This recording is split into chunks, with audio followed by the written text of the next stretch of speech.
Hello and welcome to this presentation on different strategies for classroom and behavior management in preschool. Thank you guys for joining me. And so today we're going to be talking a lot about how we prevent behavioral challenges in the classroom and also how do we manage them when they actually occur. Um, a lot of, if you want to think about as we move forward, we're going to be really breaking this down into preventative strategies and management strategies. So I really like this quote because what this is all about is teaching, and that's what you guys are doing here today, and that's what you're going to be doing this year. I really like this. So if a child doesn't know how to read, what do? We teach. If a child doesn't know how to swim, what do? We teach. If a child doesn't know how to multiply, well, once again, we teach. If a child doesn't know how to drive, we teach. So a child who can't behave, how do we fix that? We teach. Because a lot of times we get caught into this mindset that the children are bad or they're not being good or whatever, and we have to remember that these kids who are coming to these classrooms come from all walks of life, from all environments, from all experiences.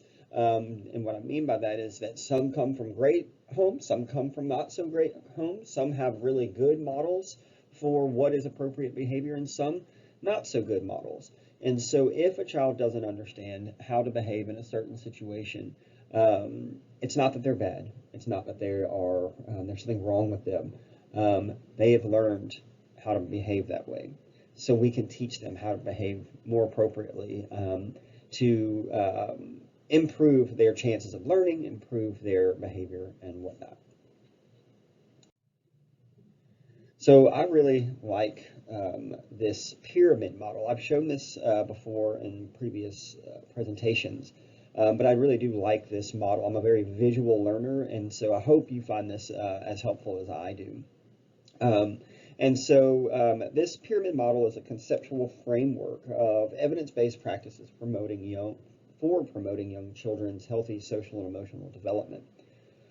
The model, if you look at the model is supported by a really strong foundation. And what the foundation is the systems and policies that the administration put in place help to ensure that each teacher has at their disposal what they need to teach the children what they need to move on to learn the skills that they need, the academic skills, the social emotional skills, the social skills.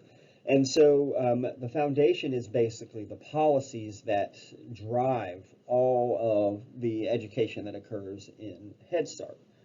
The next tier is the high quality supportive environments and nurturing and responsive relationships. Out to the side, you see it says 80% of children. 100% of children will receive this level of support. All kids who enter Head Start should have high quality supportive environments and nurturing and responsive relationships. And so 100% of kids will need this, but 80%, that's all they'll need. As you move up to targeted social emotional support, you see 10 to 15% of children will need more than just the typical high quality supportive environment and responsive relationships. So they'll need some targeted emotional supports. Now, there's a very small subset of kids that may need more intensive intervention. And so this is where we get into more chronic, challenging behaviors, those behaviors that are more severe and the teacher may need to seek consultation for these types of supports. It's a really good model. It's a really good visualization of how this process is supposed to work. And so I'm going to talk about the different levels as I go. So one question that we get is, do these strategies, do these things that we go over every year, do they work? The research is pretty clear that yes, they do work. research suggests that children whose teachers use pyramid techniques, all of which we'll be talking about in the next part of the presentation, the teachers that use these pyramid techniques were rated significantly higher on social skills than children whose teachers did not. So when teachers use these skills, children have better social skills.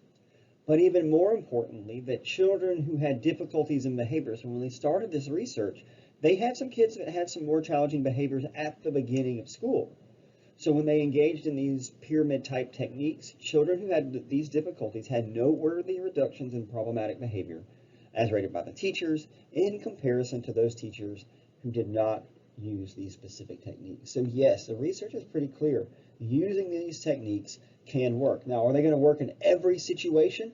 No, but in general, if you use these preventative and these management strategies that we'll talk about, you're going to have more success. You're going to have children who have better social skills, children who have better emotional skills and emotional regulation skills, but also have less problematic behavior. So a lot of this presentation comes from this website that you see here. I'll give you a second to write it down. But this is a really great resource. They have all sorts of checklists that you can use. They have a whole bunch of handouts that can provide strategies and things to assist your teachers in managing the classroom, setting up the classroom for promoting social emotional development in these kids. I'm looking at one right now sitting in front of me. There's a handout that's titled Helping Children Learn to Manage Their Own Behavior. There's another one, Helping Children Express Their Wants and Needs. I'm also looking at a checklist that teachers could use. You can print it out. And this checklist is called the Checklist of Early Childhood Practices that Support Social Emotional Development. So there's lots and lots of resources on this website, and a lot of the material from this presentation does come directly from this website. So I highly encourage you to take a picture with your phone, write the website down, and go through the website because it is phenomenal in terms of its material. So look at these examples. We have paying attention, we have following teacher directions, we have getting along with others, we have controlling negative or unwanted emotions. What are these examples of? You can say it to yourself, what are these examples of? Well, for those that said that these are examples of behaviors that you will see in the classroom, you're exactly right. And so it kind of begs the question, then if we're going to be talking about how to manage behavior, how to prevent certain behaviors, we have to understand, well, what is behavior? What is behavior? And how do we understand what behavior is? Because in order to change something and to address anything, we have to have some level of understanding about it. So that's why I like having this brief discussion about, well, what is behavior? Well, behavior is any action that could be directly observed. Now, when I've given this presentation in the past in person, I've had lots of teachers, when I ask that question, what is behavior? A lot of times I get, well, kicking, screaming, hitting. Well, behavior is any action, not just those challenging behaviors or the negative things that kind of disrupt learning. So we want to think, and we want to kind of get in our brain that behavior is not necessarily inherently bad or good, because behavior serves a purpose. And we'll talk a good bit about, well, what's the purpose of that behavior? Because if a child is crying or even tantruming, that's not necessarily bad, because maybe in a certain environment, that's how they get their wants and needs met. Well, in another environment like the classroom, that may not be completely appropriate. We have to think that that's not necessarily bad. It just is a behavior that they've learned to get their wants and needs met. So that brings me to the next slide. Behavior always communicates a message. Um, and so behavior is often used instead of language by a child who has limited social skills or limited experiences or have learned that challenging behavior will result in their wants and needs getting met. So behavior doesn't have a whole lot to do with language. But if a child doesn't have language, their behavior can be more challenging because they have learned that without language, they have to use behavior. And so we have to look at that and we have to consider that.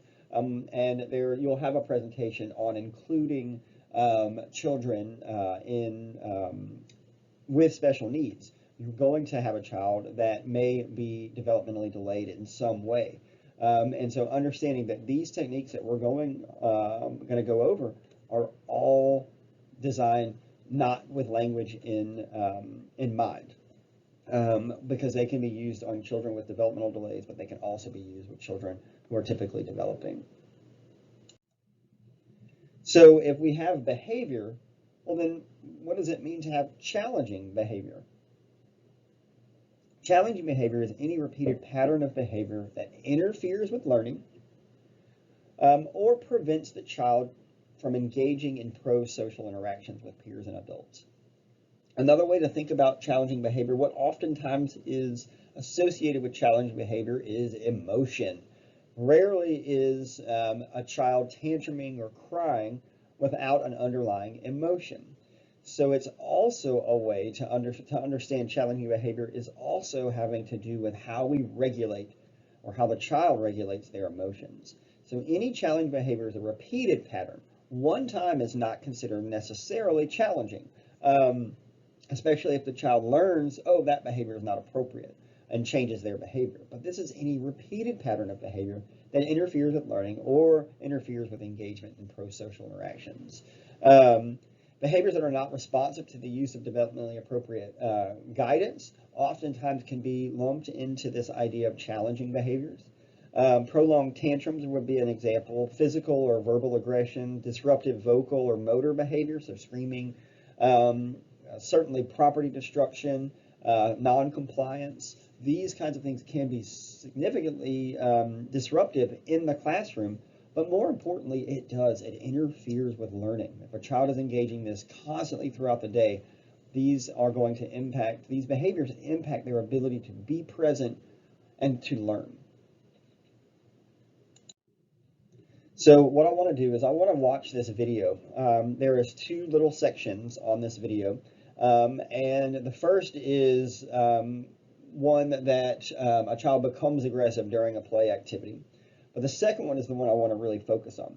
Because when we're looking at preventative and management strategies, I really want you to look at what all could be going wrong in this video, in this example. So we're going to go ahead and play this video.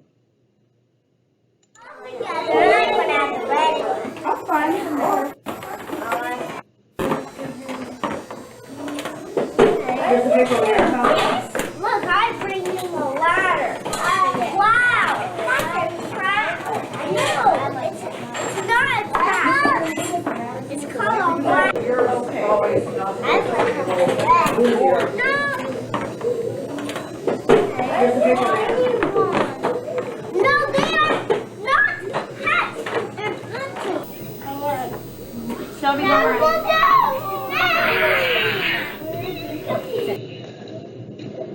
Put the dinosaur. I'm going to come through. Shelby, Lauren, what would you like to press? I like to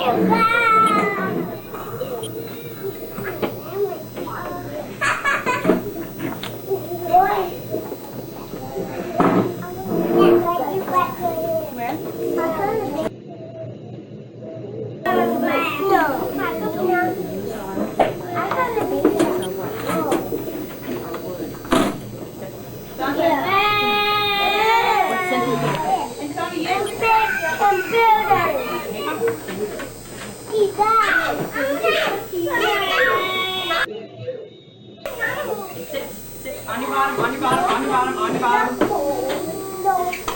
Do you want to pick the center? There's your name. Sit and I'll come to you.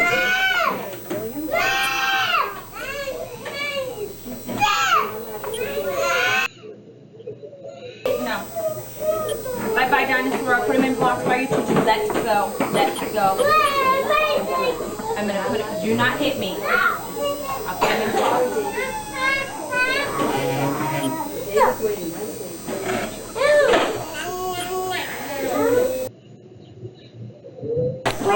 Where would you like to go? So I really like this video because it really illustrates how difficult it can be a teacher in the preschool classroom. This looks very similar to a lot of classrooms that I've seen, and so you can see there was a lot going on for that teacher, and not only did you see non-compliance, you saw fighting between two children, you saw a child hit the teacher. You saw the teacher engage the child in a less than warm way. Lots of problems in this video. And so what we can do is, what I want to do is, I want to talk about how to prevent and manage these, and become and have an understanding of how we address all of these kinds of things so we can prevent them, so we don't have a classroom that kind of looks like this. We do not want that, for sure. So as we saw in the video, children engaging in challenging behavior, they do it because it works for them. They oftentimes will do challenging behavior to gain access to something or to someone. They also could be avoiding something or someone. And so that's what we saw in that video. We saw some children who were engaging in hitting behavior. The two boys sitting at the table hit each other because one he wanted to avoid the other kid messing with him with the dinosaur. There was another child the teacher kept going over and bringing back to the table. Well, that child was avoiding something. Maybe it was a activity or something like that. And so these challenging behaviors, they do it because it works for them. And so now how do we not have that classroom? How do we prevent ourselves from being in that situation of that poor teacher? And so there are really two ways that I've mentioned. We want to prevent the behavior, and we want to manage the behavior. We call them preventative strategies and management strategies. So preventative strategies are those that are used before a specific behavior occurs. So it's the precursor, right? So if we can prevent all behavior problems in the classroom, that would be ideal. Man, can you imagine the classroom without any behavior problems? It would be like heaven almost. And so another thing is management strategies. But we also have to realize that these there are going to be behavior issues in the classroom from time to time. Hopefully the frequency, the intensity are low, but sometimes they're impossible to prevent. And so management strategies are used when the behavior is happening at the moment. How do we deal with the behavior? And so I do want to make a disclaimer at this point. Anytime we are using strategies and talking about strategies, I'm going to try to talk about them in a more global sense. I can't say, okay, here are the 5 things that you need in your classroom, the 5 things that you need to do to prevent all behavior problems, because those 5 strategies don't actually work. And what I mean by that is you have to tailor the strategies that you're going to use to your classroom. It does no good for me to say, oh, do these 5 things, because if you turn around and you implement them and they don't work, you're going to kind of be like, well, that guy didn't know what he was talking about. These strategies, as I mentioned, are research-based. They're evidence-based. They do work if you do them consistently. And so it's going to give you the probability of a really well-run classroom.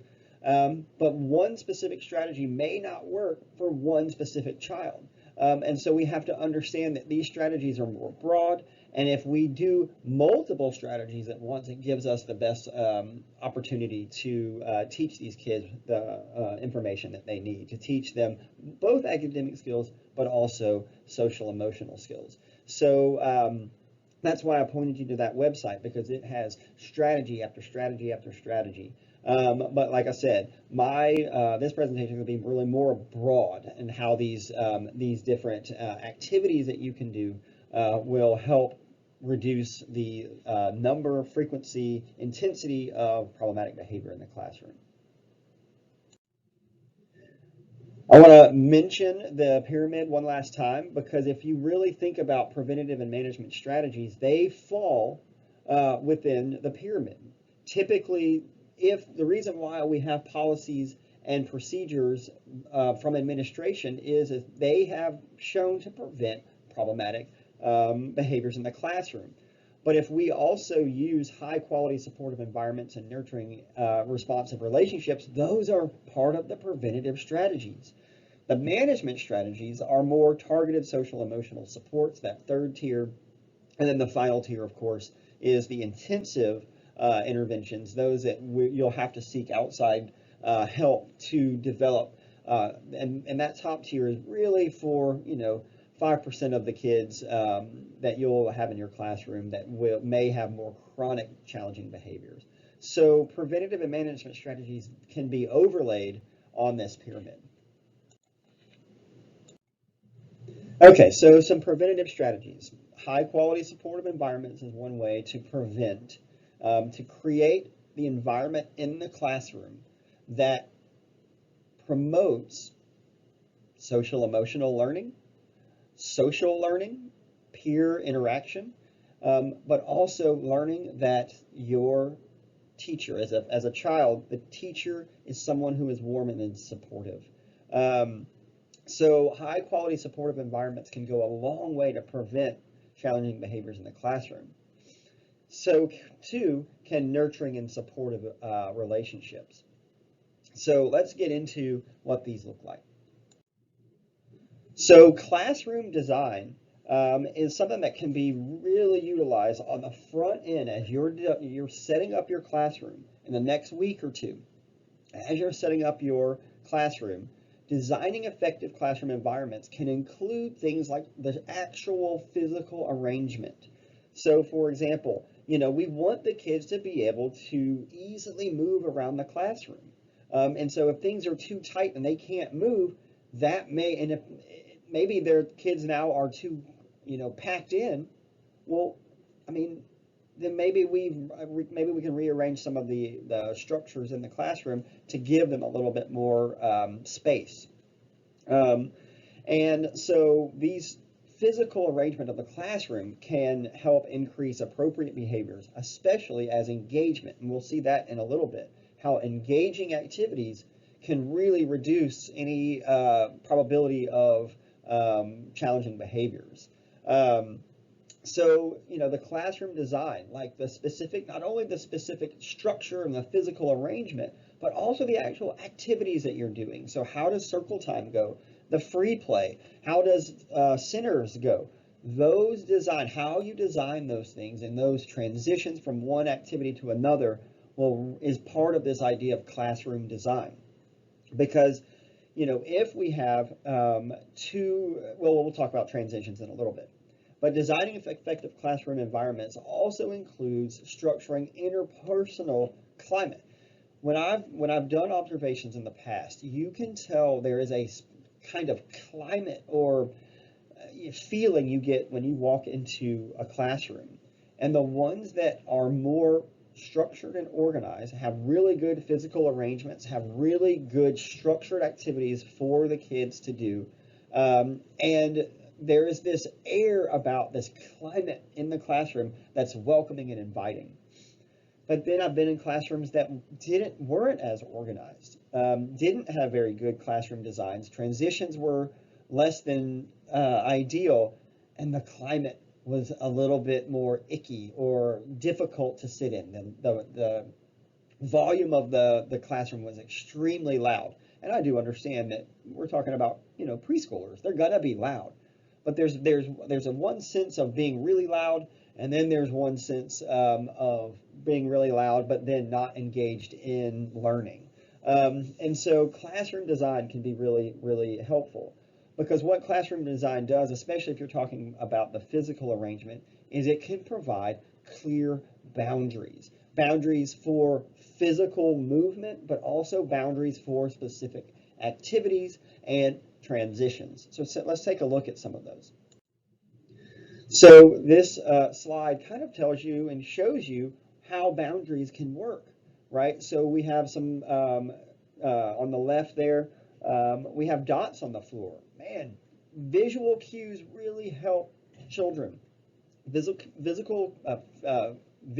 cues can help that are physically apparent, can help children know what they're expected to do. So, for example, when you want them to line up, if you have something on the floor like this picture on the left, that would help the children, right? But then you see children doing some activity, it looks like maybe Play-Doh or clay.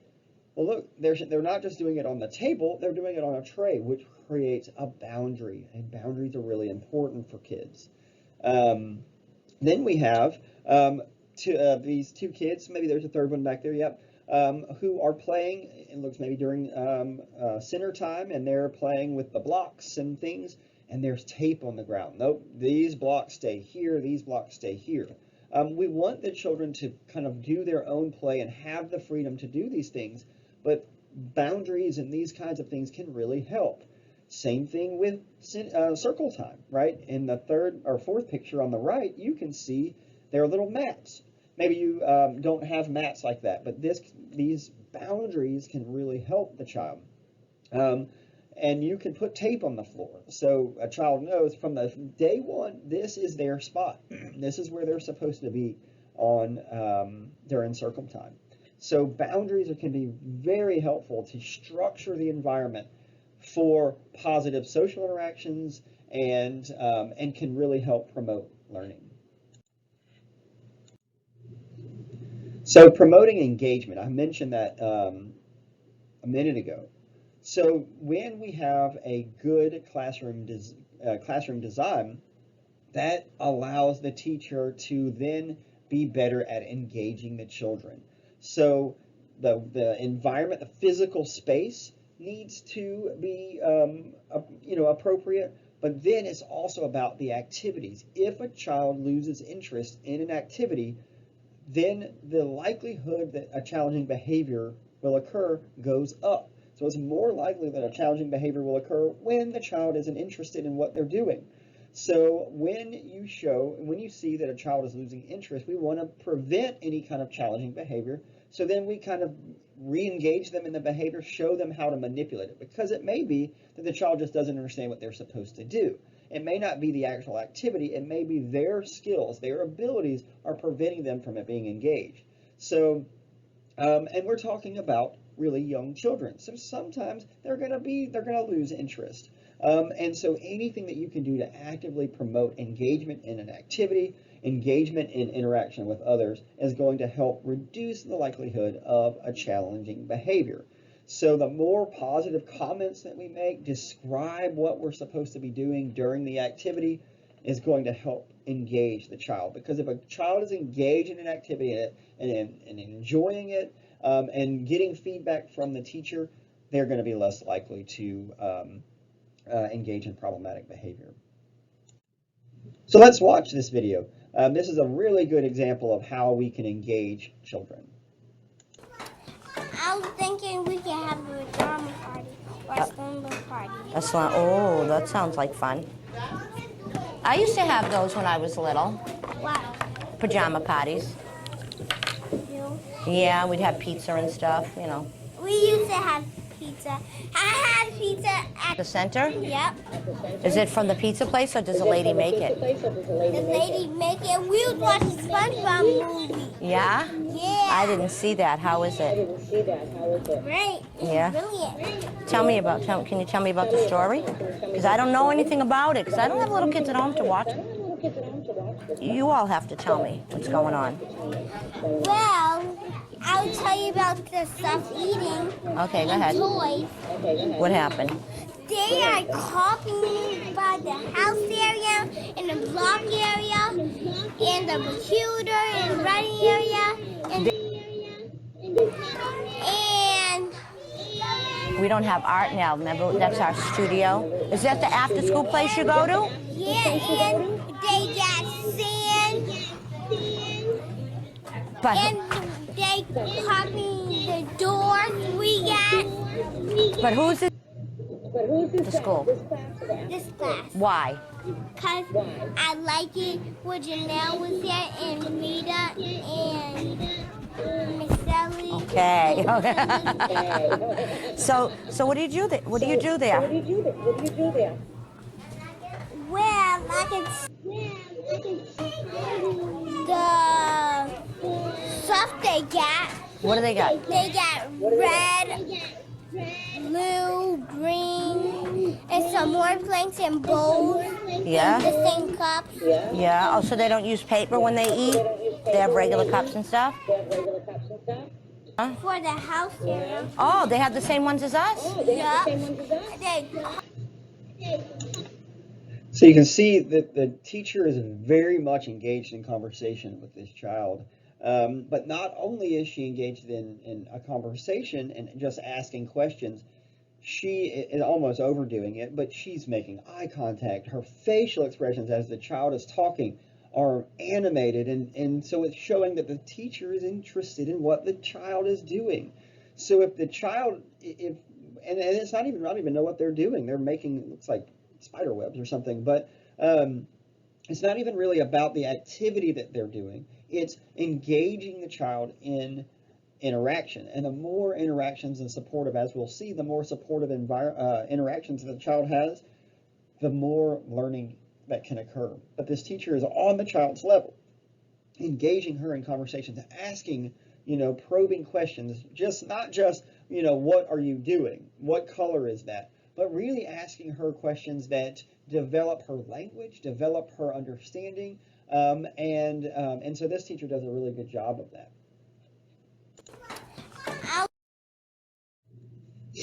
And so the next thing that can help promote high quality environments is expectations, rules, routines, and schedules. Expectations, what we have these expectations when we enter in a classroom, how the children should be behaving. And so what we want to do is we want to teach them what the expectations are. I mentioned earlier that these kids come from all sorts of different environments. They don't necessarily have experience with what the rules or the expectations are within the classroom. And so we have to teach them how to behave. So that's where expectations, rules, routines, and schedules can be very helpful. When we know what to expect, we have a sense of feeling safe. And I use this example all the time because it's just a really good example. If I had two sets of kids, and out in their front yard, one set of kids in their front yard has a fence around the front yard. The neighbors do not have a fence, and they both live on a busy street. Who is more safe? Which child will think or feel that they are more safe? The kids without the fence or the kids with the fence? And so one of the things is, if we feel a sense of safety, we are more likely to be engaged. We are more likely to know that we are safe. So that fence creates a boundary that keeps us safe, at least in our head. And so if there's a busy street, and then as parents, the parents might not want their children who don't have a fence to play in the front yard. Well, it's dangerous out there. The fence can give us that sense of safety. And just like that, designed classrooms can provide that sense of safety.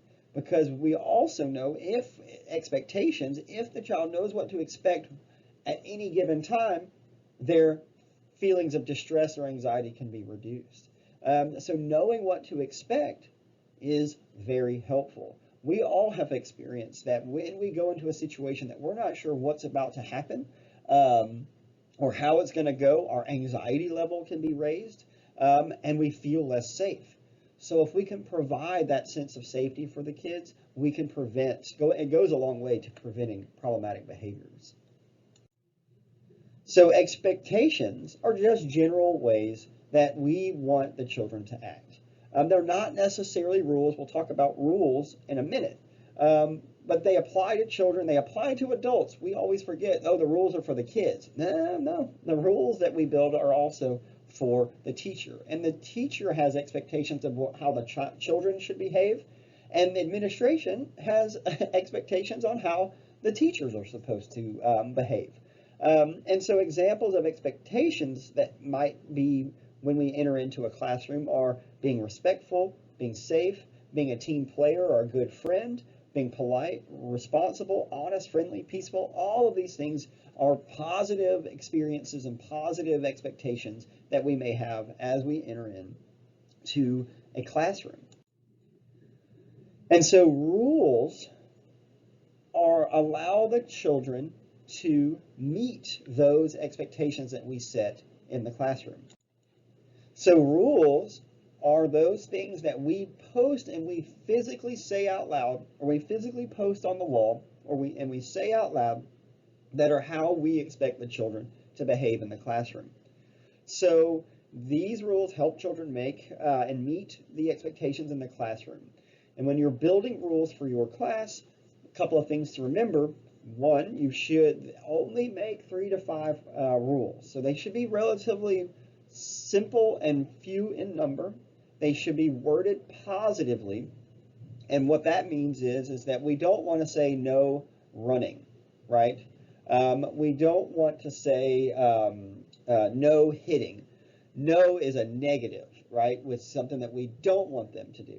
Because we want to create and promote positivity and warmth and caring within the classroom, we want to state our rules more positively. So instead of no running, one thing that we do is walking feet, right? One time I saw a teacher, and this is probably not the best way to do that, is one of the rules that was posted on the wall was no talking. No talking. That's fairly hard to keep that rule in place, right? Not only for the kids, how do you learn without talking? But it's also hard for the teacher to model that kind of rule, because they would break it every minute of the day. So what the teacher intended was no loud talking, right? But that's still worded negatively. So we can say quiet voices or something along those lines.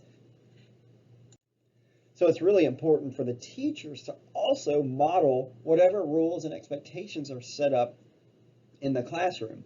We don't want a teacher who says use quiet voices to be sitting at a table and trying to address, even giving them positivity, giving them positive feedback, but doing it from across the room, right? So, because then you have to kind of yell. Even that positive, that positive feedback and praise, but if you're yelling across the room and one of your rules is quiet voices, you're kind of sending mixed signals for the children. So we want to model good rule following for the children. And another thing that we want to do is review the rules, especially from day one. Review the rules, go over the rules over and over and over and over and over again until the kids understand what the rules and expectations are. So we are reviewing and reviewing and reviewing. The children can't read, so even if you post them on the wall, they may not know how to read what that actually means. So we go over them again and again and again, and then we model those throughout the day. So here's an example of a classroom rules that you could have this chart in your classroom, and it's few in number, so there are 5, but they're also stated positively: looking eyes, listening ears. I mentioned quiet voices, helping hands. We might need to explain what helping hands means, because there's a lot of information and a lot of social emotional learning that can occur, and that's built into that. To those 2 words, helping hands. Be a good friend, be pleasant, be polite.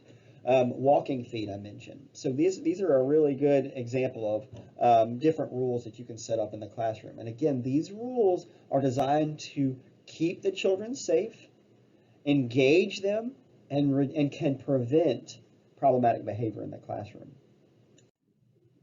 So again, reviewing rules. We're constantly reviewing rules within the classroom so that children can just have, the more that we hear something, the more it can become part of us. So it's important to review the rules. So here's an example of how we can review the rules. Okay, let's do our classroom rules. Are you guys ready? Yeah. Okay. I need some helpers. Let me see. Sean, what's our first classroom rule? We use walking feet. Show me walking feet. Show me run. Where can you run? Diana, what's another classroom rule? Inside voices. Say hello. Really loud. Where can we use that voice? Outside. Say hello using the inside voice. Say hello.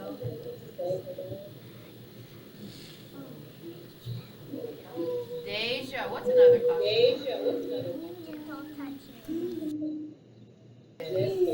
What would be a gentle touch? A pat on the back. Very good.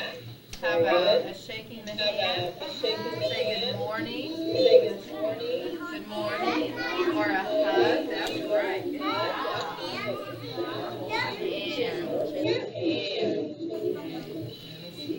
Thomas, what is another classroom?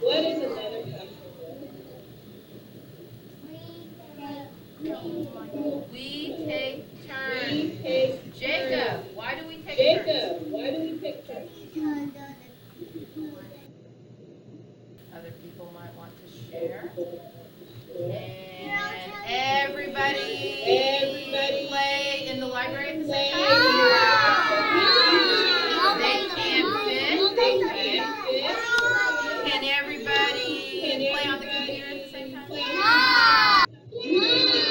So we take turns so everybody has a chance to play and share.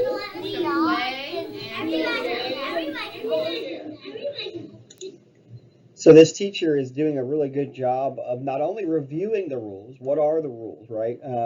But also explaining why we have those rules. She asked that one child, well, why are we like that? Why do we do that? So it's one thing to review the rules, but it's also one thing to explain why we do the rules. But another awesome thing that she did was she also had them practice the rules, right? So if we have helping hands, being polite, whatever it might be, they actually practice it. So she got them to do it. She got them to, say, okay, well, what does running look like? And they all kind of got excited. And where do we run again, right? To give them those expectations. We run outside, right?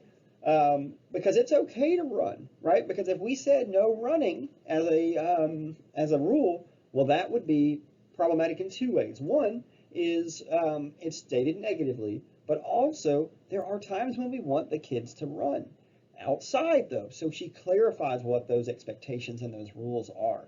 So she does that. So it's not just about reviewing what the rules are, but it's really engaging the children in a higher level of understanding of what the rules are and how we can be flexible on those rules. Because if you want, she had them screaming. I'm sure one of her rules is quiet voices. So we can have some flexibility there. But reviewing the rules from the beginning of school, from the day one, will go a long way to addressing and preventing any kind of challenging behaviors that might occur. So schedules and routines help. Just like boundaries can help provide safety, so can schedules and routines. When a child knows what to expect in the classroom, what is coming next, it gives us predictability. Children love predictability. And so creating and teaching the daily schedule helps the children communicate. It helps communicate to the children that the organization of the day and activities. They know what to expect from 1 minute to the next. There's not these random transitions. There's not these random things. Routines also provide the structure to the day.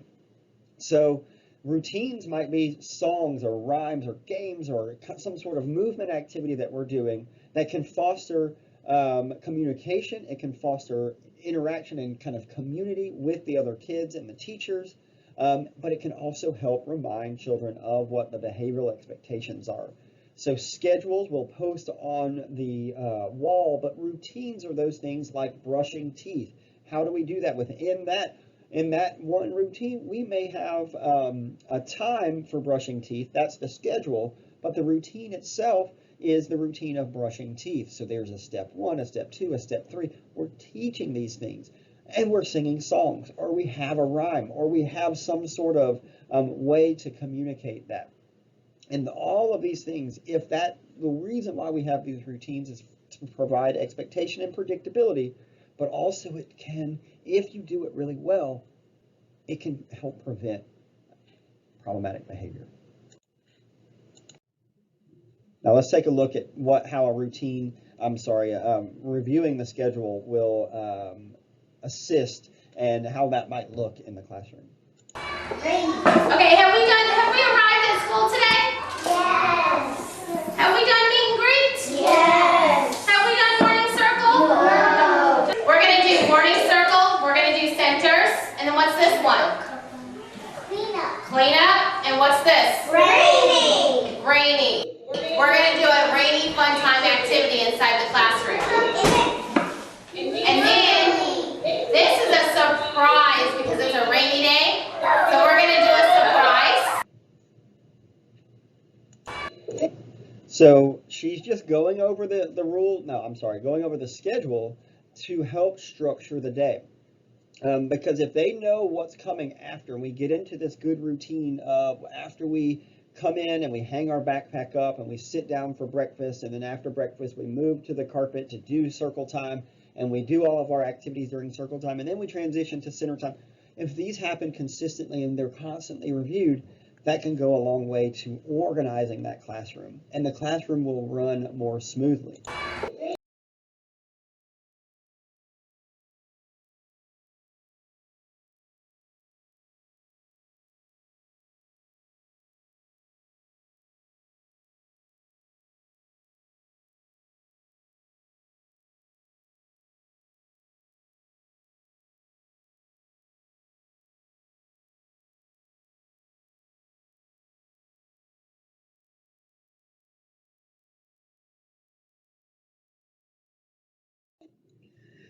Here are some examples of visual schedules, and it can, and some of them are flexible, right? So if you know that you're going to be going on a field trip or something, and you need to rearrange, this one on the right does look like you can change what activities are going to occur at what times. So having some flexibility will also help. We do want structure, we do want predictability, but having some flexibility in those things may also, as you get really good at organizing activities and organizing the classroom, may be helpful as well. So, so that's something that to consider as you go forward. So when we have a schedule and we have a routine, what's built into that are transitions between these things. So between circle time and then transitioning to centers may be also a focus of your organization. So when you're organizing your classroom, I really encourage you to really think long and hard about the transitions that you're going to do, because the research suggests that poor transitions can kickstart problematic behaviors. And oftentimes poor transitions result in confusion, frustrations, and will promote challenging behavior, which is actually the opposite of what you want to do. Transitions are the time when challenging behaviors come up the most. When you look at the frequency and the intensity of challenging behaviors, oftentimes it's because of a transition that's either about to take place or currently taking place. I don't want to move from center time. I'm having too much fun. So teachers can apply a variety of strategies to help children make smooth, independent transitions. So transitions are really important. one of the worst transitions I ever experienced while I was doing an observation was one in which the teachers were moving the children from the classroom to the playground. And actually, they had already transitioned out into the playground, and so now it was time to go back in for lunch. And so the strategy that the teachers used was on the surface, a good strategy because it was trying to promote warmth and caring between teacher and child. So what the teachers, there were two of them, there was a lead teacher and an assistant, and what they would do is they would go find a child on the playground and escort individually that child to the door into the classroom. So the expectation was the child was to stand in line, but it wasn't really communicated to the child. So the teacher would go, put a child in front of the door, go off and try to retrieve another child. But what happened was that as the teacher came back, the child that they originally put in front of the door was gone because they had gone back out to the playground. So it was this constant retrieving, re-retrieving, moving, and it just didn't work. The transition took forever. It took 15 to 20 minutes for those children to come from the playground to get back into the classroom. On the surface, it seemed like, oh, that might be a good idea. But the children didn't understand the transition. They didn't understand the routine. And so what happened is that it took a long time. The children didn't follow directions, which can be interpreted as not following directions. But I think it was more of a teacher and how they structured that transition more so than it was a kid creating challenging behaviors. If the teachers used a different strategy, perhaps they would have less challenging behavior, more following of directions. And so transitions are something that you really have to plan and think about. We're going to get those sprayers out and spray. So here is an example of a transition and an activity that the teacher came up with to really help the children in transitions. If I pay, I'll go to the students' room. The long slide, the long one. Well, we'll see. Okay, I gotta find it first. And in the computer, there's going to be Grandma and me on the computer. And what about we had that this? Right, we gotta make it go all the way around. Fast, round and round. And where it stops, nobody knows. Okay. What are you going to do today, Victoria? Round and around. What will you do today? You want that. I want that. What would you like to do? Only use your finger to point. I'm going to take them off. Free table. A soup fridge. What else?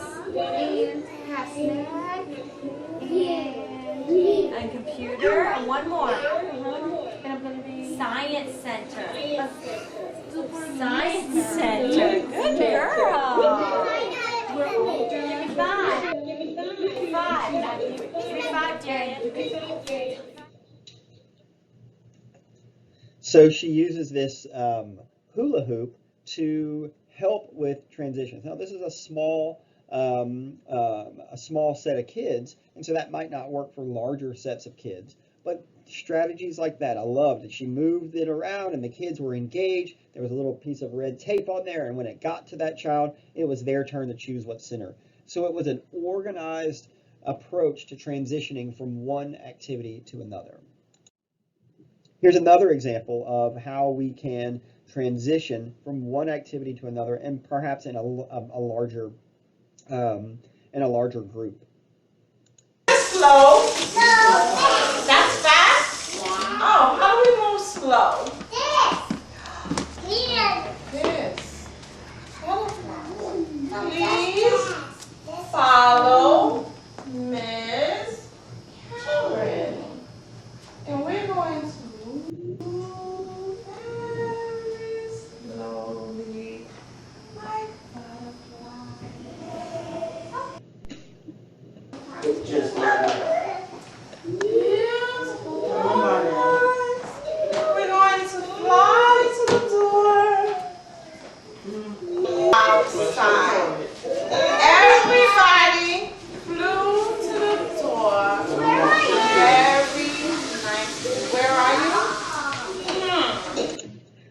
So this teacher used motion to, calm and engage the children to transition from one thing to another. It was a whole class, it's a larger group, and she used our movements and a quiet voice to get the children to line up.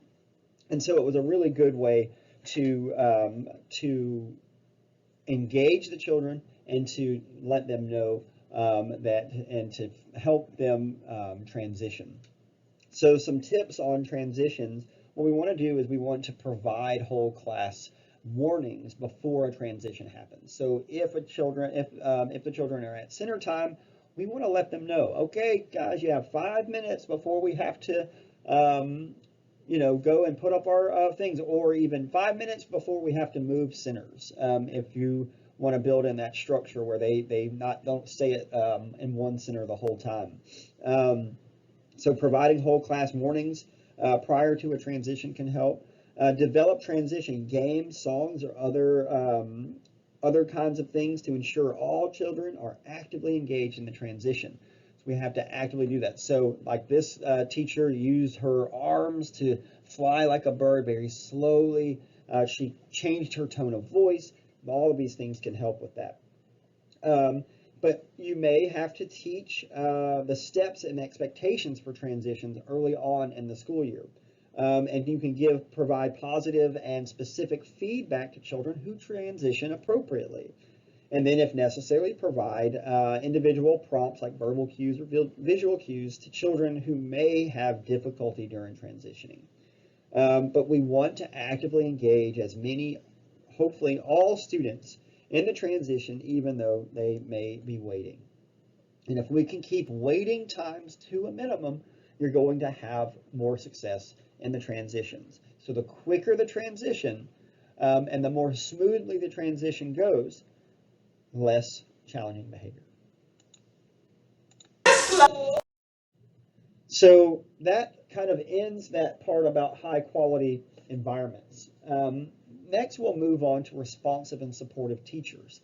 So teachers do have a critical role in preventing challenging behaviors. And so one of the things that this is going to really highlight is building positive relationships. It's so super important. When you build positive relationships and have good teacher and child interactions, the children feel more safe. They know what to expect, but you can also teach them more well-developed social emotional skills. So in early childhood settings, each moment that the teachers and the children interact with one another is an opportunity to develop both positive relationships, but also good social emotional skills. So if you think about social emotional skills, and I mentioned this earlier, challenging behaviors, one of the driving forces behind challenging behaviors is emotional dysregulation. Usually when there are emotional, challenging behaviors, we have this emotional response. And so it's important for teachers to have positive relationships and to develop good interactions, because it can help the children to develop emotional regulation skills. And so teachers, it's important for them to use developmentally and individually appropriate strategies that take into consideration differing needs of the children. And so, for example, young children, infants, some of you will be working with really young children. And so teachers need to take time to respond to their cries and other signs of distress. That builds that positive relationships, makes them feel safe, even though they can't tell us they feel safe. There's an emotional development that occurs when teachers do that. So teachers can let children know that they care about them through warmth, responsive physical contact, such as pats, hugs, holding the child in their laps. All of these things can go a long way to start to build those relationships. But for preschool children, older children, teachers can encourage mutual respect between both the teacher and the child, but also the other kids in the room.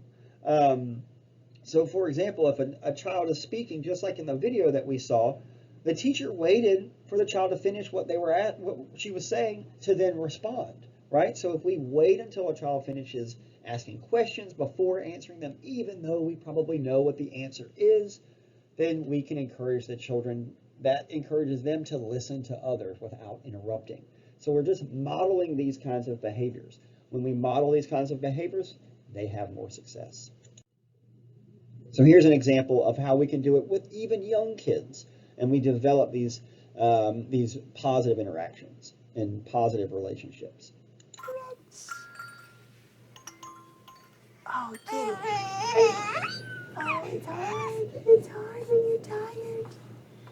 I know. Oh,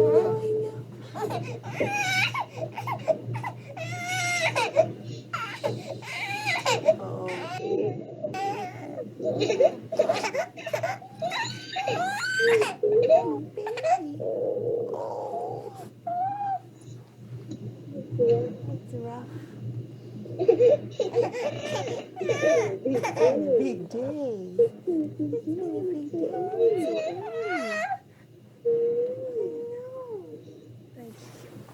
Let's see if we can get a quiet toy for you. Oh, here. Here's your baby.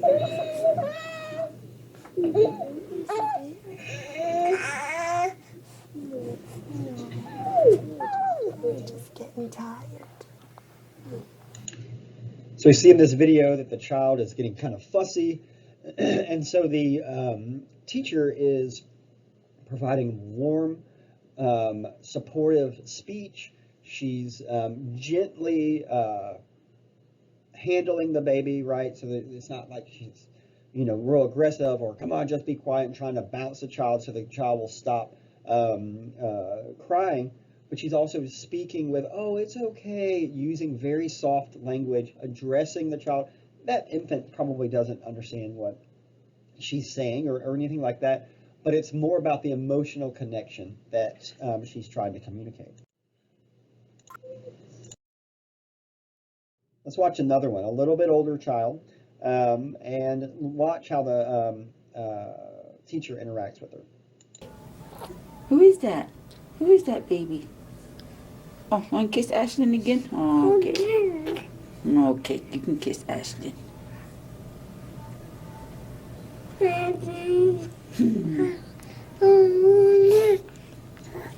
Oh, you're so nice.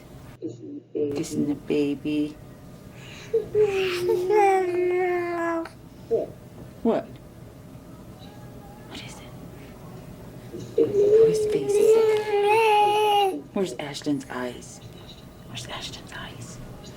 Where's Ashlyn's eyes? There's her mouth. There's her mouth. There's Ashlyn's mouth. Mira el osito. Wow. Mira cómo él está muy contento. So even though that child, again, doesn't have a whole lot of language, the teacher is, talking with the child, showing and developing these emotional connections. And that's going to go a long way as the child gets older, to understanding that warm, positive relationships are necessary for social, emotional, to get their social and emotional needs met. And so we do that through interaction. We talk to children, even though they don't understand what we're saying, we still talk to them to develop those kinds of skills, even at early ages. So let's take a look at a older set of kids, and how we can develop turn taking, for example, and to show them we're actually teaching. Earlier I said when the children don't know how to behave, we teach. Well, this teacher is doing just that. So then Shamik can have a turn with his white collar. Maddox is done, and now it's Shamik's turn to push it. What about that one? Shamik pushes. What color is that? There you go. You know? Down and down it goes. Good, here it goes.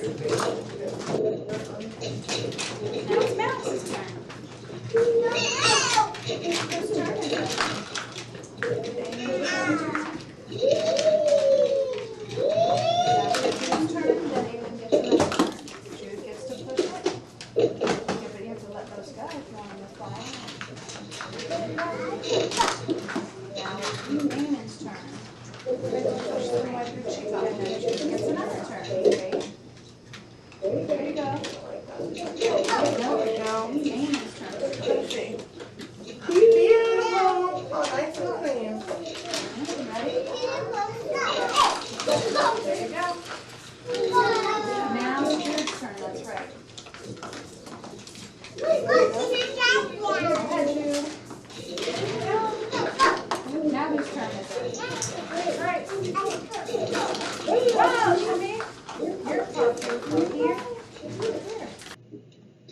So what we saw in that video is a teacher who was sitting very close to the children.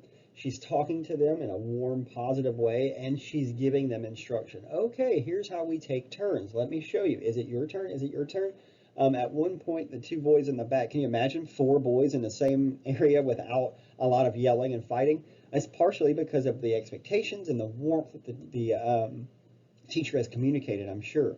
But those 2 boys in the back kind of started getting a little, and she intervened, right? And said, oh, well, let's take turns. Whose turn is it? And she's teaching them how to interact. It's not something that they're going to necessarily learn on their own. And sometimes these things need to be taught, and she did a good job of that. So some things to remember when we're trying to engage children and to be supportive teachers. Try to engage them in one-on-one interactions. Get on the child's level, so get to their level. When you're addressing a child, get down on your knees and talk with the child. Don't stand over the children. If you go back to the video of the kind of chaotic classroom, the teacher was standing over and yelling at the child, don't hit me, don't hit me. And so her voice was not calm, and she was not a very pleasant teacher. She was having a very bad day, I suspect. But she was not using face-to-face interaction. So that is another strategy. But also providing warm and responsive physical contact can be very helpful in terms of preventing these kinds of things and just presenting yourself as a responsive and supportive teacher. So because what these interactive, if you model good interactive skills between teacher and child, that's going to help with the child's understanding of moving from, oh, this is how I interact with adults, well then that's going to be how I need to interact with the other kids in the classroom. So children who develop and learn, they'll do it in terms of relationships. They learn it in terms of the context of the relationship. So a trusting and caring teacher-child relationship is essential for the child's development, but it also allows them to ask questions, solve problems, try new tasks, express how they're thinking, and they can that then translates and transfers to how they interact with other kids. So other things that you can do to prevent, try to be in a this is if we are good, supportive teachers, children then learn social and emotional skills. They become more socially and emotionally healthy. And what do the kids who are more socially and emotionally healthy, who do they look like? Well, they have a better attitude. They have a more positive mood. They're more aware of directions and expectations, so they can then listen and follow those directions. They tend to have close relationships with their caregivers and peers. They care about their friends, they show interest, they recognize and label and can manage their own emotions. So that's really important. If you can understand and look at a child and know that they're emotionally healthy, they're going to understand the emotions of others and can show empathy. They might express their wishes better. They can gain access to ongoing play and group activities in an appropriate way. These are all things, man, it sounds like the perfect child, a child who's always in a good mood, who always listens, and who interacts well with other kids. When is there a time for them to engage in a challenging behavior? That's the reason why we do this, and that's the reason why we have responsive and supportive teachers. As I mentioned, that's not just, oh, that's all good, well and good. There's research to back that. So research indicates that children who are more mentally healthy, both socially and emotionally, tend to be happier, show greater motivation to learn, have a more positive attitude towards school and in school. They are more eager to participate in class, and they demonstrate higher academic performance.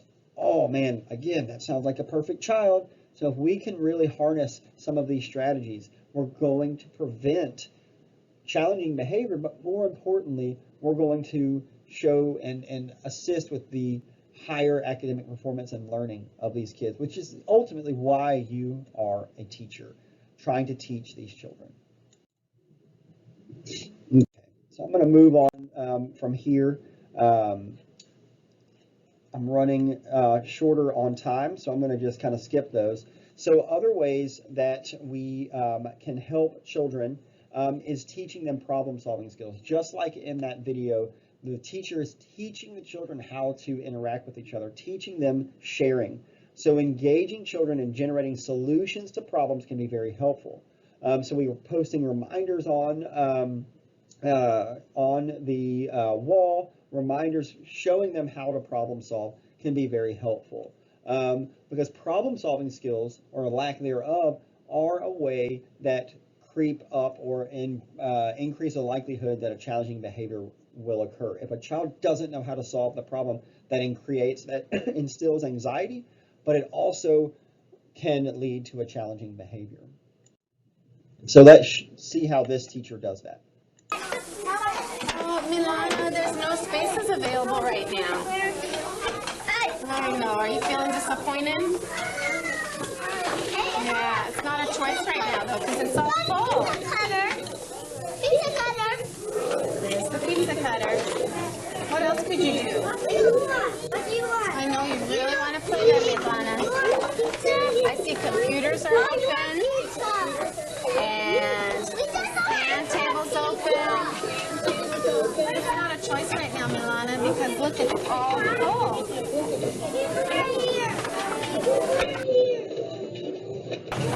Should we ask some other people for a solution? See if anybody else has an idea of what to do? Here, Taylor, come on over here. We have a problem. See, Milana really wants to play here, and all the areas. A good solution? Can you think of what she could do? I could. What do you think she could do? Show me one of these first. She could share a hook with you? Did you hear that? Helen said you could share hooks with her, so that would be okay. We have one more person over here. Yours? Helen, way to go. I never would have thought of that. But you guys can share that? Boy, look at Milana's face. You made her happy. So this teacher does a really good job of problem solving, teaching with the child, right? Rather than telling the child, nope, you can't go in there, go find something else to do, she said, what might be a solution to that problem? And the child couldn't really come up with anything. So then what she did was develop social skills by pulling another child in. Hey, do you have an idea of what she could do to maybe solve this problem? Because she wants to play here, but it's full. Because see, we have our organized classroom design. We only have 4 kids who are allowed in this area. And so then they came up with it, and another child came in and provided solutions to the problem that seemed to work for everybody. The teacher was using, she was in close proximity. She was using warm, attentive communication skills. She was on the child's level. So she's doing all these things to help with problem solving skills. So we actually have to teach these things rather than just saying, nope, that's not available, move on to the next thing, because guess what that solution is going to engage? That's going to engage a challenging behavior. Maybe the child might tantrum. So we facilitate this through conversation, through learning, through problem solving, can really go a long way to prevent challenging behaviors. But we also, what's part of that is developing emotional literacy, having a child understand what it means to feel angry. So we're talking about the emotions, we're labeling the emotions, and so we are using a variety of strategies to teach the children how to deal with these emotions. So using a variety of strategies can help the children recognize the emotions in themselves, but also recognize those emotions in others. So once we tell a child, oh, you're happy, it validates that emotion, but it allows them and gives them an idea, literacy, if you will, of what it's supposed to feel like when you're happy or even when you're frustrated. So telling a child, hey, you're feeling frustrated right now, allowing them to talk about those feelings and then helping them problem solve and managing. It's okay to feel frustrated. It's okay to get mad. We all feel that way. But when we start to talk about that, providing the children with emotional literacy skills and emotional intelligence, if you will, we can provide strategies on how to calm down, how to emotionally regulate those feelings. So and it's going to have to be for each individual child. They may have to have a different strategy. So we have to individualize our instructions to meet the developmental needs of all of these children. But so when a child is engaging in an emotion, we want to tell them about it. We want to show them. We want to have them express it, have them talk it out. Those will help validate, and then we can teach them strategies to overcome, especially if they're feelings that don't make us feel good, like anger or sadness or something like that. Another way that we can do it, though, it's very difficult to teach a child how to emotionally regulate when they're in a state of emotional dysregulation. So if a child is tantruming, that's probably not the time to start to try to teach them to calm down. We've already missed the boat, right? So if we're going to be teaching kind of self-regulation, self-management skills, then we want to do that when they're calm. And we can do that through things called scripted stories. There's a lot of different scripted short stories. I'm going to give you a list in just a second. But what scripted stories are designed to do is to teach the children about emotions and about interactions while they're calm, while they're not engaged in any kind of dysregulation. So scripted stories provide a script for the child about social situations and emotions. The story is written from the child's perspective typically, and it includes descriptive and perspective, like let's take on the perspective of this individual who is in this problem, and then gives them solutions to specific problems. The stories often match the child's symbolic and representative and receptive language skills, and so it can be really helpful to facilitate these things. So if we're talking about emotions, not while the emotions are occurring, although that can be helpful too, but if we're doing it prior to, at a learning time, when they're engaged in learning, man, it'll go a long way for them to develop social emotional skills. And so this is an example of one called Tucker Turtle. Take a listen. Tucker Turtle takes time to tuck and think. Tucker Turtle is a terrific turtle. He likes to play with his friends at Wet Lake School. Have a seat. Have a seat. Have a seat. Who's his friends? Tell me who his friends are. Tell me who his friends are. Duck, alligator. Okay, and who's this? Okay, and who is this? The owl. The owl, you are right. But sometimes things happen that can make Tucker really mad. Can you show me a mad face? Goodness. When Tucker got mad, he used to hit and kick or yell at his friends. His friends would get mad or upset when he would hit, kick, or yell at them. How would that make you feel? Would that make you sad? It would make me sad too. Tucker now knows a new way to think like a turtle when he gets mad. We're going to stop. Show me stop. Stop. Pull in your shell. Okay, and then count. 1, 2, 3. Take a deep breath. And then. Can I tell you something, Miss Crispy? He can't come out. Brandon's is, look, Brandon's is coming out. And what is your turtle going to do, Brandon? He's going to think of a good way. Good job, Brandon. You remember to think like a turtle. So Tucker Turtle is just an example of a scripted story.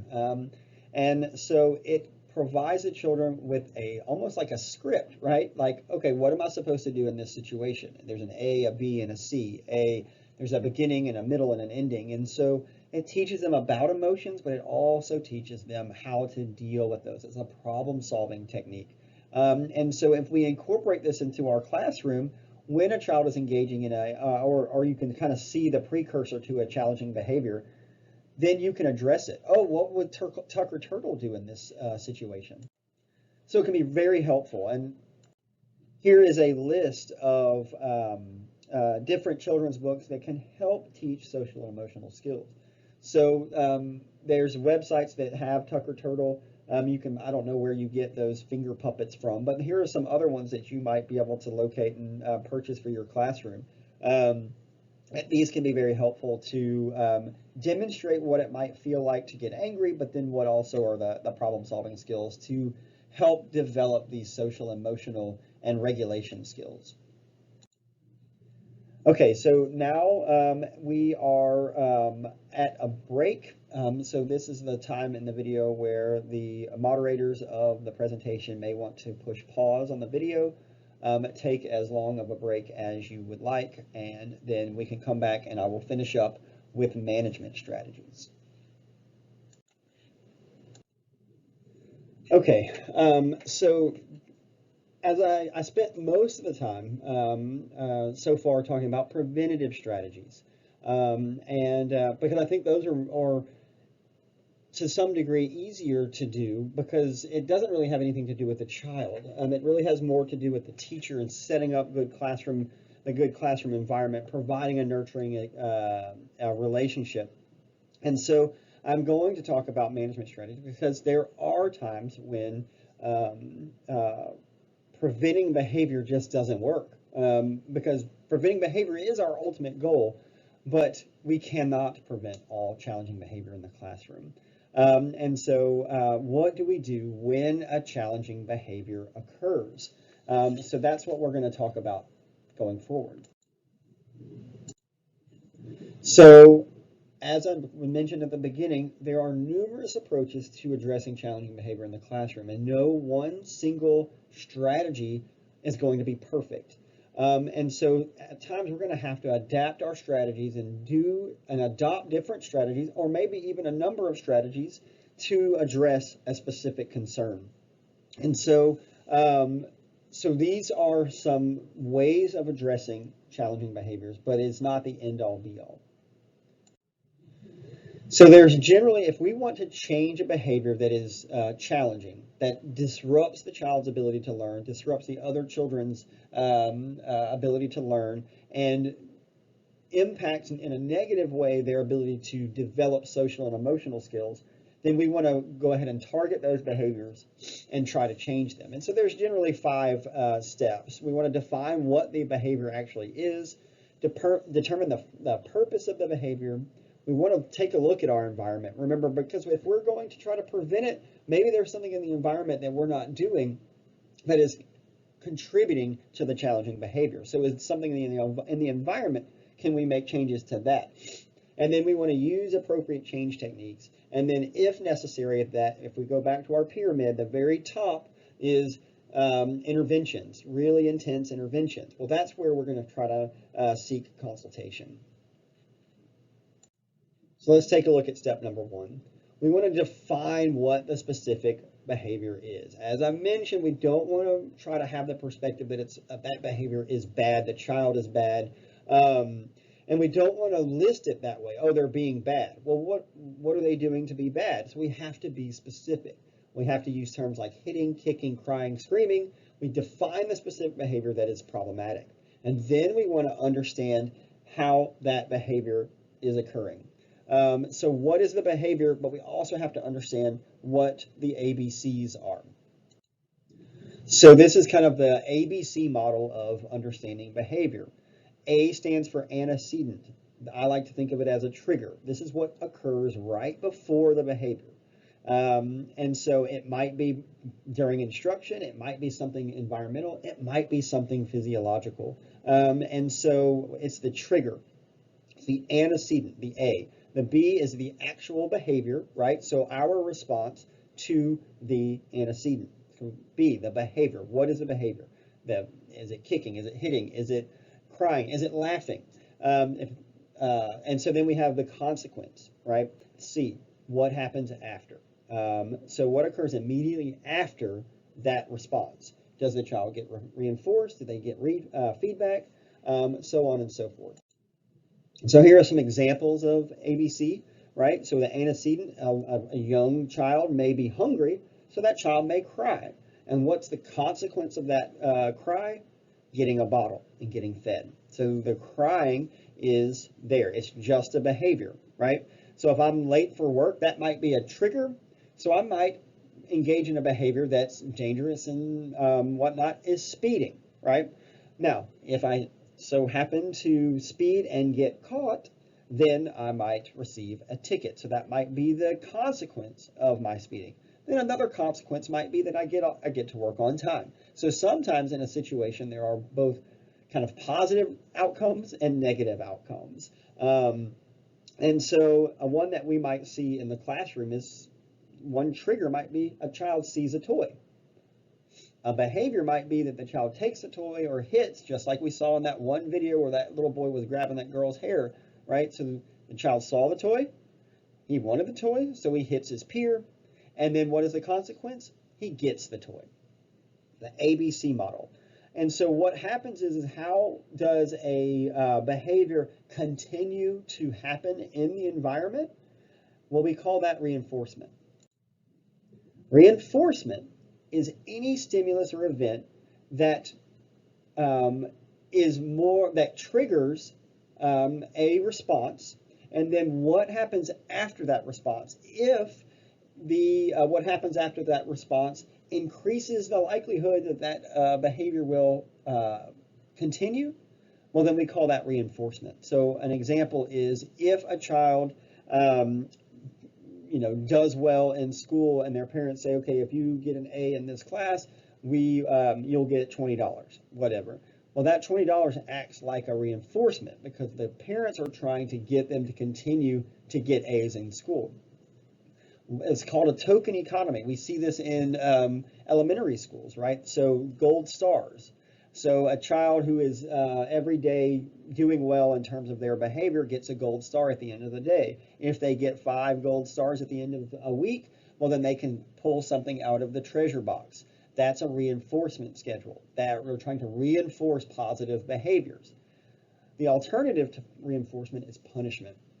That's any event or object that, when following a response, makes that response less likely to happen. In the Head Start classroom, we cannot do punishment. So any ways that we're trying to change behavior have to be reinforcement-based and not punishment-based. And so when we go look at the strategies, you'll never see a punishment because we're not going to punish these children. We're going to reinforce them. So we have to think about that as we develop our strategies. So when we define the behavior and understand what the triggers might be, and understand what the behavior is, and then we understand what the consequences are, then we can say, well, then why would that child do that? So we need to determine the purpose or the function. That's another word, the function of the behavior. And so if you go back, all behavior is communication. So another way to say that is, what is the child communicating? So what's the purpose of the behavior? And another way to say that is, what's the function? What is the outcome the child is seeking? Why are they doing it? And so that takes some thought. It takes some time to think about those things. Because generally the functions of behavior are to get something or to avoid something, right? It could be to get attention or to avoid attention, depending. It could be to get a specific item, that's what we call a tangible, or to avoid a specific item. Sometimes we do things to get or avoid sensory stimulation, right? So sometimes we might avoid a loud noise because we don't like it. And so there are basically 4 functions to all of behavior. The reason why children do things is to get or avoid something. And so it could be to avoid an activity, it could be to get something, get food, it could be for attention. So let's take a look at some examples. So Devin, a 3-year-old, hits the teacher and says no when given a puzzle to complete. The teacher removes Devin from the table and places him in a chair away from the group. So take a moment and try to determine what is the function of this. Okay, so for those that said escape, that's right. Devin is hitting or saying no because he doesn't want to complete the puzzle. So he's trying to escape that activity. Let's try another one. Timothy cries when the teacher is passing out popcorn and accidentally skips him. The teacher quickly gives him some popcorn. So what is the function of this behavior? First, what is the behavior? Well, it might be the crying, right? So we've identified what the behavior is. What is the function? What's the purpose? To get a tangible. He wanted popcorn, so he cried. Now, this is an interesting point where we can talk about reinforcement.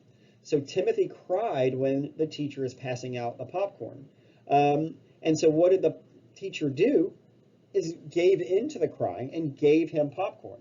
And it was, that's typically what will happen, is that if a child fusses about something, the teacher will quickly try to fix it. But in one way, the teacher is actually reinforcing the crying. She's reinforcing that. What that means is that she kind of rewarded him for crying, right? So he cried, even though it was her mistake. But one way to kind of teach more pro-social behavior is to teach Timothy that crying doesn't get what his wants and needs met, but using pro-social behavior. So instead of just giving in and giving him the popcorn, say, "Oh, Timothy, we don't cry when we want something. Just let me know. Tell me, hey, teacher, you skipped me." Something, give him a replacement behavior. Not crying, but something that's functionally equivalent, meaning that it's going to do the same thing. So you tell, a teacher would tell Timothy, "No, Timothy, we don't cry to get our wants and needs met. How about asking politely? Can we say please?" And if the child says please, then we give in. So now we're reinforcing the use of pro-social behavior, the saying please, being polite. That's the way that we want to use reinforcement. Reinforce positive behaviors, not negative behaviors. Let's check out another example. Kashan is playing during center time, walks toward the teacher and hits her. The teacher responds by saying, "No, no hitting, don't do that," or something along those lines. So what is the function of this behavior? And we have to define, what's the behavior? Hitting the teacher. What's the function? Perhaps the function is attention. Maybe Kashan wanted to have an interaction with the teacher and wanted attention from the teacher. Well, instead of doing it in a positive way, maybe we do see kids who will seek attention in a more negative way. So now we kind of know what the function of Kashan's behavior is. So if you want, might take out your cell phone and take a snapshot of this. This is just both preventative and management strategies for the different types of function for behavior. And so we have preventative strategies. We also have some teaching strategies. So if you notice a child is engaging in some unwanted behavior, how do we teach this? What are some of the strategies that might go into that? So for example, for Timothy, who was crying, right, he wanted something. And so we had to teach him to request the items in a more pro-social way. So that's where those teaching strategies come in. And so then the management strategies are those that provide access to the items following an appropriate behavior. So if you want, like I said, take a snapshot of this, and this is just some strategies how we would address behavior that have certain functions, either attention, escape or avoidance, or obtaining items like tangibles or toys or something like that. So let's moving on to step 3. So we need to assess the environment.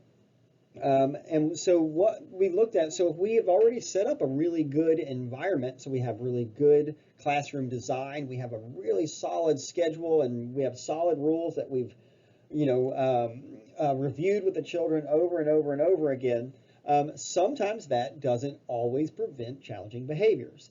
So then we have to take a step back and say, okay, what changes can the teacher make to continue to prevent the problem, right? So the problems are occurring, but are there things that we can do to changing routines, schedules, the room arrangement to help? So for example, if you notice that two little boys are constantly kind of fighting and being disruptive, are there things that we can do to change that? Maybe we change the room arrangement a little bit. The room arrangement was designed to prevent those kinds of things, but we're noticing that these two little guys are fighting and cutting up. One thing that you might want to do to prevent that from going forward is to move one child, just that separate them.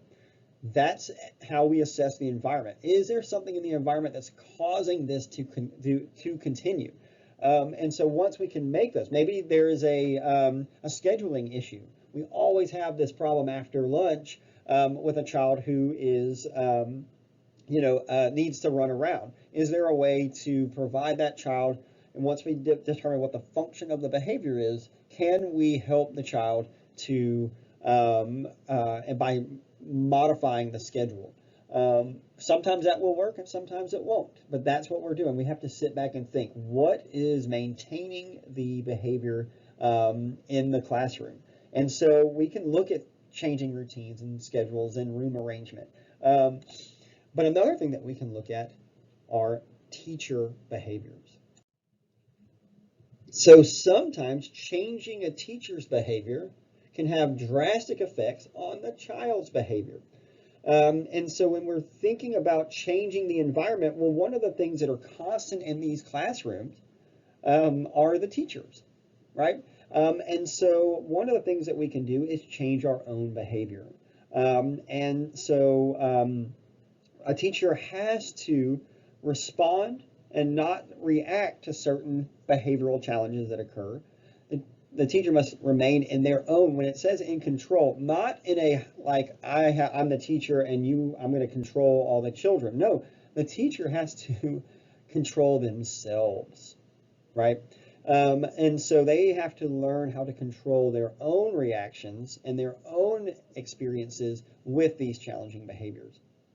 Part of that may be staying positive. Part of that is to listen to the child, both with your ears, but also with your emotional skills, right? Really, what is going on with this child? Why are they behaving in the way that they are? Listen to the behavior. Understand reading the child's body language is really important as well. So you're not listening with your ears necessarily, but you're reading and listening to the child's body language. Maintaining maneuverability, right? So being able to flex and where you are located in the room can also be helpful. So we're going to take a look at those. So when we are addressing challenging behaviors, we also have to think about it in terms of our own reaction to it. Typically, challenging behaviors will stir in us negative feelings. So anger, frustration. And so what we have to do, though, is if we react to the challenging behavior with yelling, "Stop that!" and that's something that becomes a pattern of behavior, we need to look at that and maybe make some modifications. So we want to try to respond to a behavioral issue more so than react, because when we're responding, we're doing it in a controlled way. We are calmly and without anger responding to the issue. And so if you can keep your emotions in check, you are modeling keeping those emotions in check in the children. So you are modeling behavior. So if there's something that irritates you, if you can keep under control, you are actually helping promote that in the classroom. Sometimes a repeated behavior can make us really, really upset. So sometimes we need to take a couple of minutes on our own to calm down before we even respond to what the problem is. So maybe you call on the assistant teacher to say, hey, can you come and do that? I need a second because, I'm about to lose my cool here. I'm going to go and I just need a second to calm down, and then I can address the issue. Your response will provide a learning opportunity for the kids. And so that's when, if you need to develop your own kind of chill strategy, and that can be helpful. So, if it's taking time away, if it's whatever it might be. But if your stress level is too high, you're going to be a less effective teacher, and you're going to be less able to respond to the children, and there's going to be more reactions. Let's see. So another management strategy is to notice positive behaviors. We want to notice positive behaviors in the children that are kind of more likely to engage in challenging behaviors. So those kids that might need a little bit more attention in terms of their emotional regulation skills. So when that child is engaging in pro-social behavior, we want to acknowledge that. That will reinforce, going back to reinforcement, acknowledging positive behavior that they're doing will certainly go a long way to promoting that more often in the child. So you might say something like, that was a very nice way of sharing with your classmate. Thank you so much. Those kinds of things, if a child is wanting attention, if that's a function of their behaviors oftentimes, then we want to give the attention to the child in a positive way. So noticing the child when they are doing something positive lets that child know that you respect them and that you acknowledge that their behaviors and that they can do something good. Keeping positive. Because children seek praise from adults, by reinforcing them using praise, that can be helpful. But another management strategy would be is if a child is starting to engage in challenging behaviors that are being disruptive, noticing positive behaviors in other children will be helpful as well. So what I mean is if a child who is maybe not transitioning appropriately, right? You may say, oh, I really liked how this other child, I really liked how Sally moved from the center to the carpet. I really like children who do that. So you're not really addressing the challenging behavior per se in the child who's not transitioning very well, but you're addressing it in someone else, kind of almost socially trying to promote what the expectations are. Noticing positive behavior in the children who are engaging in more chronic challenging behavior, but also noticing positive behavior and praising positive behavior in the children that are doing what they're supposed to do. And this is all a way of showing and staying positive, right? Showing excitement and enthusiasm when the child does something well. We want to keep doing that. So encourage the children to increase the frequency of appropriate behavior by showing them what it means to be excited and enthusiastic about what's going on in the classroom. So other strategies that we can use to manage behavior, we're going to talk about redirecting of behavior, allowing for choices, all of these things, and then teaching alternative behaviors. All of these things will help manage these behaviors, these challenging behaviors that will occur in the classroom. So redirection is a proactive teaching strategy used to address challenging behaviors before it can escalate to something that might turn into something more like if it's aggression. If we can see the precursor to it, man, we need to intervene. So redirecting allows a teacher to guide the children to engage in more pro-social behaviors or alternative behaviors that are more acceptable. So we have to teach them how to do that, and it can be done through simple cues or embedding them in teachable moments. So this is why it would be really important to talk about how we interact with others and talk about the rules, do scripted stories to help guide the children to more acceptable behavior. So we're doing it on the front end, but sometimes we have to do it as the behavior is occurring. So we want to use teaching strategies that use a combination of other strategies. So we're going to say, hey, remember, we have these rules, and hitting is not part of these rules. That doesn't fall in line with helping hands. So we're always referencing back to those. So we're redirecting, but also clearly stating what the expectations are. So we're kind of combining both preventative and management strategies. So directing is important because it can help re-engage a child into the activity, and so you can help maximize learning time. By maximizing learning time for all kids, they will it almost acts as though it is a distraction method, right? So we're re-engaging them in the activity. It increases their time for learning, but it can also help with all the children by distracting from specific challenging behaviors. And we can redirect in a number of ways. And really, there are 4 types of redirection that are most commonly used in preschool. So verbal redirection, right? This is when a teacher gives an instruction which distracts a child from challenging behavior and directs them to a more appropriate activity. And it's verbal, right? So we tell the child, Timmy, you're not allowed to do that, and we give them that verbal. So we're talking to them. We may go over to them, get on their level, use a warm and supportive voice, and let them know that that's not appropriate. So we're giving them an instruction. So that verbal cue can help them and redirect them into a more appropriate activity. Then we have physical redirection, right? So a teacher physically prevents a child from engaging in a challenging behavior and redirects them to an alternative behavior or activity. So that means let's say that there's some 2 little guys are starting to kind of get into it. So you may want to position yourself in between the 2 children, right? And then begin to teach them problem-solving strategies. So you physically redirect. So you're in between them and you physically redirect them to more appropriate behavior. Another physical redirection is if a child is engaging in, let's say, they're throwing blocks or something. We may just walk over there and put our hand on their shoulder. If we've done a good job of explaining what the classroom rules are and the classroom expectations are, perhaps all the child needs is a physical reminder that they're not engaging in appropriate behavior. So we put our hand on their shoulder, right? Perhaps that's what all they need to redirect them from their challenging behavior.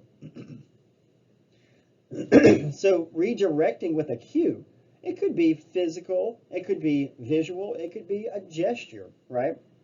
So a visual cue may be, sometimes we put our finger over our mouth to indicate to be quiet. That's a visual cue. And that's actually a gesture as well. So we're gesturing to be quiet. Another visual cue, maybe if you want the classroom, maybe you kind of notice, the volume in the classroom is getting a little bit too loud. And I had teachers do this when I was in grade school. They would go and turn off the lights. Oh, something's different.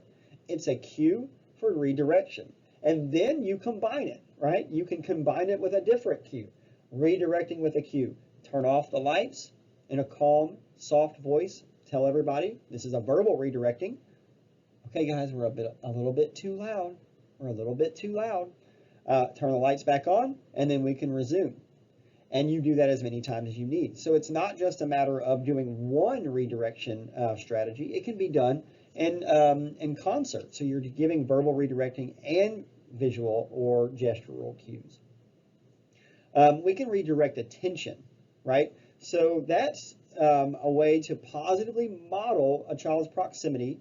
Or you draw your attention to something nearby, right? So let's say 2 kids are fighting over a ball, right? Which is a challenging behavior. Well, one way is to redirect attention to something else. So you give the child something else to do. So let's say that you find another ball that is reasonable, right? So they're fighting over a soccer ball. You actually have 2 soccer balls in the classroom. So you go retrieve that ball and now both children have the ball. Redirection. We're redirecting attention from one item, the ball, to another item. Maybe you can do that to another activity. But that activity and that item that you're trying to substitute and redirect attention toward has to be the same, right? So what I mean by that is has to have the same function. So if the child doesn't want to, if you're trying to redirect attention to a different activity and that child doesn't want to do that activity, well, then that's not going to work very well. So we have verbal redirecting, we have physical redirecting, we have redirecting with a cue, and then we have redirection of attention. So I had mentioned earlier that when we're trying to address the function of behavior, what we want to do is if a behavior has a specific function, for example, for attention purposes, then what we need to do is we need to teach them an alternative way to behave that's more pro-social, that's more acceptable. So we need to replace these old behaviors that work for the child with new behaviors that have the same consequences, right? So in general, new behaviors that replace old behaviors, and they do a good job of that when they are just as easier or easier to do. So if a child, rather than having a child scream, if the child doesn't want to do something, we can teach them to communicate, no, I need a break. That's much more acceptable than screaming. So if the child begins a tantrum because they don't want to do their work, we want to encourage that child to ask appropriately to escape the undesirable activity. So if the child acts appropriately, then they should be allowed to escape. So what we're trying to do is we're trying to teach the child an alternative to screaming. And we do that through conversation. We do that through warm interactions. But it has to be what they call functionally equivalent. So, for example, if I'm wanting a child to seek attention in an appropriate way, well, I'm not going to then give them something, right, which is more of the function is tangible. Maybe they're not seeking out something. They want my attention. So then giving them an activity that doesn't have anything to do with my attention won't work as well. So that's where functional equivalence comes in. We want to make sure that the replacement behavior equals the function of the challenging behavior. So we need to identify an acceptable way that the child can deliver the same message from a behavioral standpoint. Make the new response socially appropriate and allow the child the desired outcome. So teach the child a skill that honors the original function of the behavior. So if the child wants out of an activity, teach them to communicate that in a more acceptable way. Another way to manage that is to give children options, right? It's important to give a child a choice, but we also have to explain what the consequences of that choice might be. So, for example, I actually use this with my kids when they were coming up. They wanted to eat dessert, right? And so we're sitting down for dinner, and they want dessert. And so what we did was we offered the children choices. So in order to access dessert, they had to eat their dinner. But sometimes they didn't like what we provided for dinner. And so they would complain, right? Oh, I don't want to eat this. I don't want to eat this, but I want dessert. Well, so we would say, well, you can choose to eat your dinner, and then you would choose to have a dessert, right? Or you can choose not to eat your dinner, which is okay. I understand that you don't like it. I was allowing our children to kind of express their emotions. Right? I understand this is not a dish that you like. But if you choose not to eat your dinner, you're choosing not to get dessert. Oh, well, that's not fair. Well, why isn't it fair? All you have to do is eat your dinner. Then you can get a dessert. But you can't have dessert unless you eat your dinner.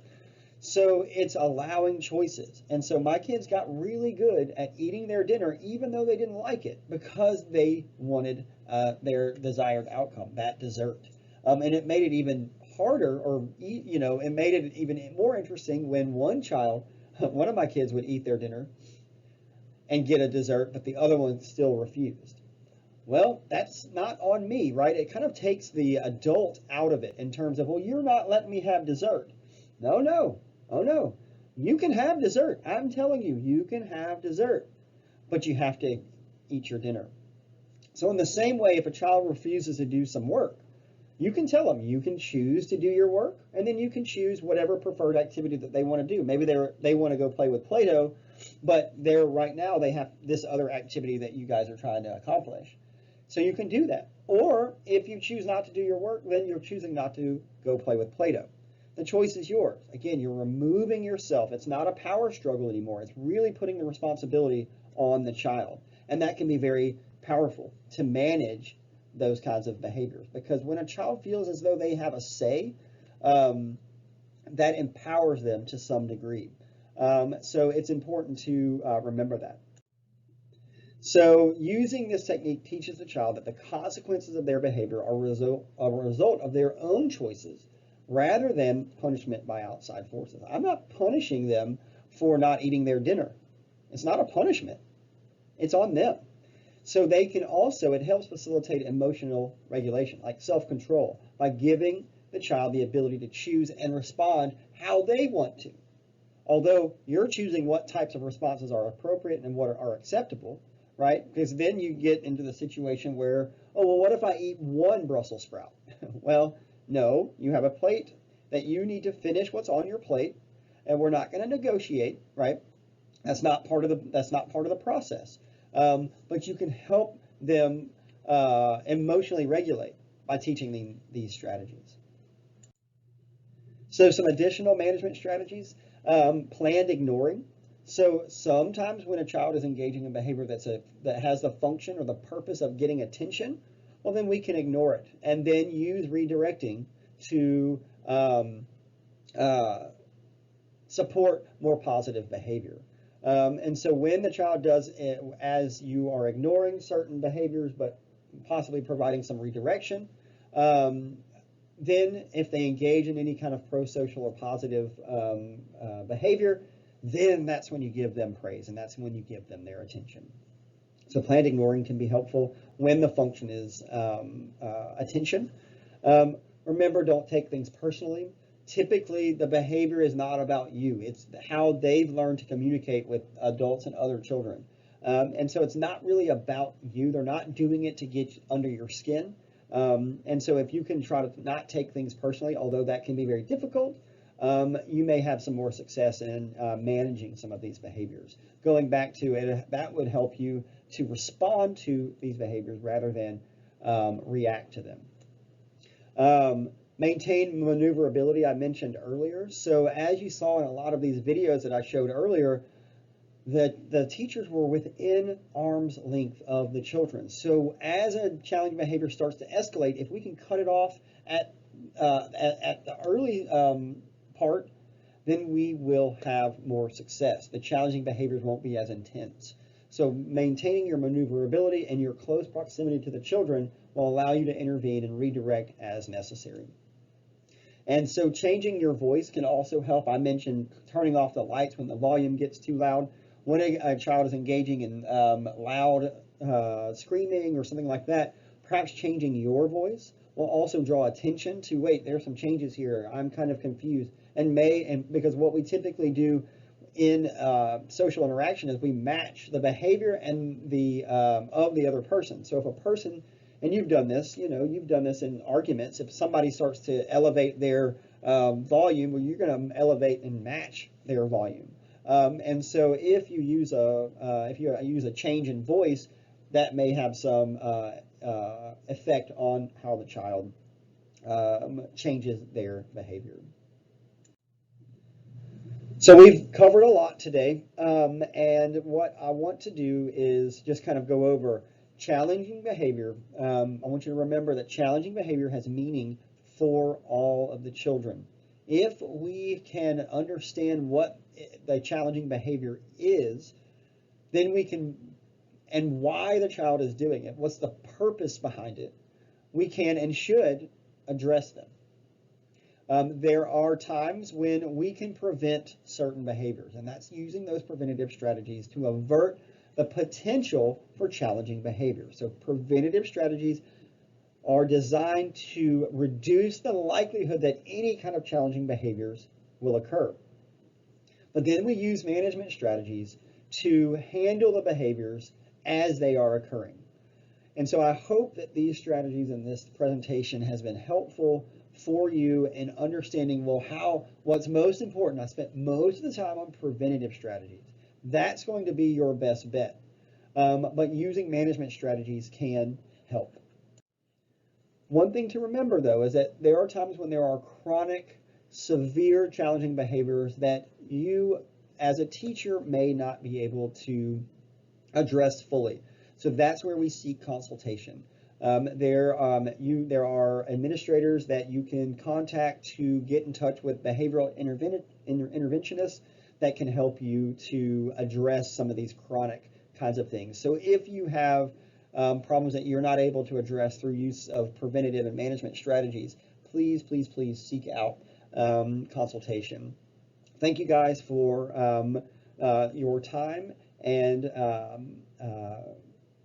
until next time, we'll see you later.